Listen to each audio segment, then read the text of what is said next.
Jadi istri Kapolres, Uut Permatasari tetap jalani kewajiban meski sedang hamil anak kedua. Menjadi istri polisi disertai dengan tanggung jawabnya sendiri. Apalagi jika sang suami memiliki pangkat yang tinggi di kepolisian. Uut Permatasari senantiasa melakukan kewajibannya sebagai bayangkari meski dirinya tengah hamil anak kedua. Uut Permatasari menikah dengan Kapolres Goa, AKBP Tri Gofarudin Pulungan pada tanggal 16 Februari tahun 2015.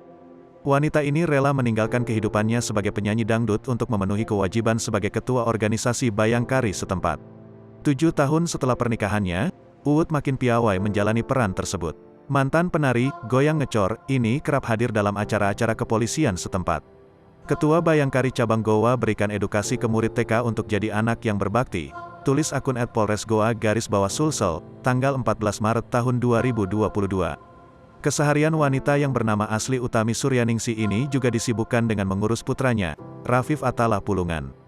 Semua ini ia lakukan walaupun sedang hamil anak kedua. Malming bertiga dulu sama papa dan Mas Rafif karena beberapa bulan lagi malmingnya berempat, tulis Uut Permatasari melalui akun Instagram pribadinya. Potret Uut sebagai ibu bayangkari yang bertanggung jawab sontak mencuri perhatian warganet. Banyak orang yang mengungkapkan doa dan rasa takjubnya kepada wanita usia 39 tahun ini. Uut Permatasari mengawali karirnya sebagai penyanyi sejak dini. Tak hanya mahir tarik suara, Uut juga jago menari. Namanya mulai naik daun usai lagu Putri Panggung, jadi maskot acara Laris Manis di SCTV. Sosok Uut kerap menghiasi layar kaca Indonesia baik sebagai penyanyi dangdut ataupun pembawa acara. Ketenarannya membawa Uut tampil di kancah internasional seperti di Malaysia, Hong Kong, dan Korea. Lambat laun, wanita ini mulai jarang tampil di televisi.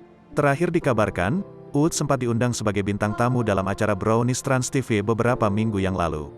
Meskipun tak lagi aktif di dunia hiburan, Uut Permatasari masih terus berkarya. Lagu terbarunya, Ambyar, telah dirilis pada tahun 2020.